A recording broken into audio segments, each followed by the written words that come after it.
Hey everyone, Michael Martin from Yahoo Esports here, and I am joined by Dan from Capcom, Senior Brand Manager. How are you doing? Doing good. Glad to be here. We are at EVO 2016, where, of course, there's a big Street Fighter V tournament going on, Capcom Pro Tour. Someone's going to qualify for Capcom Cup. What are you kind of feeling about this weekend? What are you taking away so far based on what we've kind of experienced? Yeah, I mean, this is the biggest Street Fighter tournament ever, really. I mean, we've been doing this for a really long time. Capcom Pro Tour has been growing and growing, but I think even in our wildest dreams, we never imagined that we'd get over 5,000 people here just for this one weekend to play Street Fighter V. It's amazing. By comparison, we have over 5,000 entrants for Street Fighter V. Last year for Ultra Street Fighter 4, we had roughly, I think, 2,200, 2,300. Yeah. That's huge growth. I mean, what do you think about that, especially for a game that's been out since February? I mean, we're barely, not even, I think, 5 months in? Mm-hmm. Yeah, I mean, I think it really just speaks to, people's love of Street Fighter. It's a game that's been around for, almost 30 years now. But just, it resonates with a lot of people, right? And a lot of people are waiting for a new Street Fighter to jump in with. Towards the tail end of Street Fighter 4, it became a bit more kind of niche and hardcore, a bit more competitive on that side. A little daunting for new players to jump in. So I think we really hit the perfect sweet spot with Street Fighter V. It was just the right time with all the growth we've been seeing on the Capcom Pro Tour. A brand new game, a really easy entryway for people to jump in, new battle system. So I think that's all those things together just made the perfect storm to make it where we are today. So we've also had a new story mode drop recently, which I played through it. Very cool. Couple new characters, Ibuki and Balrog. Maybe just give me your quick thoughts on both of those, story mode, Ibuki and Balrog. Yeah, well, if fans out there haven't checked it out, the free cinematic story mode DLC called The Shadow Falls is now available for download on PlayStation Store and Steam. Definitely check it out if you haven't. You get over 3 hours of gameplay. It's a really cool cinematic experience we've never had in Street Fighter before. So you're able to sit down and enjoy. The game will take you through this awesome story of, M. Bison's latest quest to take over the world and the heroic world warriors who rise up against him. Chronologically, it takes place between Street Fighter 4 and Street Fighter 3. So a lot of people out there who played Street Fighter 3, you wonder what happened to M. Bison, what happened to all these guys at Shadowloo.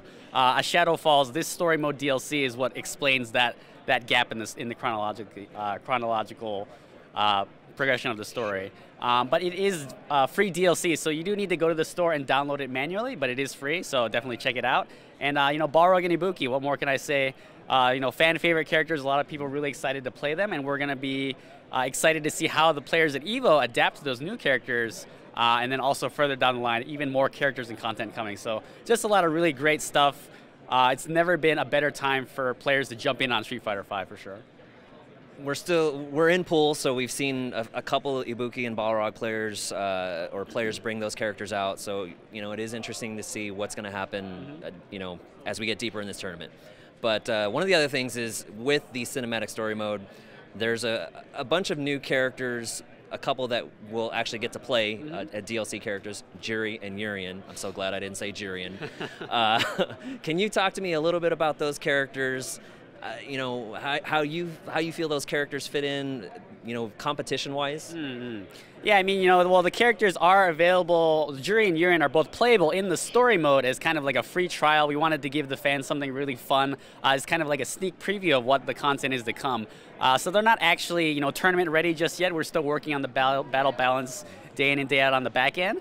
But, I think it's going to be really interesting to see how these two characters, once they come out, they're going to shake up the tournament scene because, I think everyone knows and maybe saw from some of the clips, but these characters will bring a lot of new things to the table. They're not exactly like they were in previous games, so, there's going to be some adaptation to playing them in the new system of Street Fighter V, but it's going to be a lot of fun, I think, for sure. Seen some dirty stuff out there with Urien. Yeah, stay tuned. There's a lot Please of cool nerf. stuff. Please nerf. One more thing. If you play through the story mode, there are, like we mentioned, a bunch of playable characters or characters you can play against that aren't part of the normal roster. Mm-hmm. Bison dolls, there's a lot of different Bison dolls. I love the one with the laptop. But I'm just wondering, how many requests are you getting? When are we going to see Peter the Cop? Peter the Cop has been one of the most popular characters. I think, we do like a character ranking every once in a while. I'm pretty sure Peter the Cop is going to shoot up the charts to be the #1 most popular character in the Street Fighter mythology now. So definitely shout outs to Peter, and yeah, I think he makes a great cop actually. He's not modeled after Peter Rosas Combo Fiend, is he? I mean, you just have to ask Peter Combo Fiend himself. Okay, well, he's kind of a buff dude. I don't know. Peter the Cop's not a buff dude, but, you know, he's got that presence. Anyways, Dan, thank you very much. I'm Michael Martin, and this is Yahoo Esports.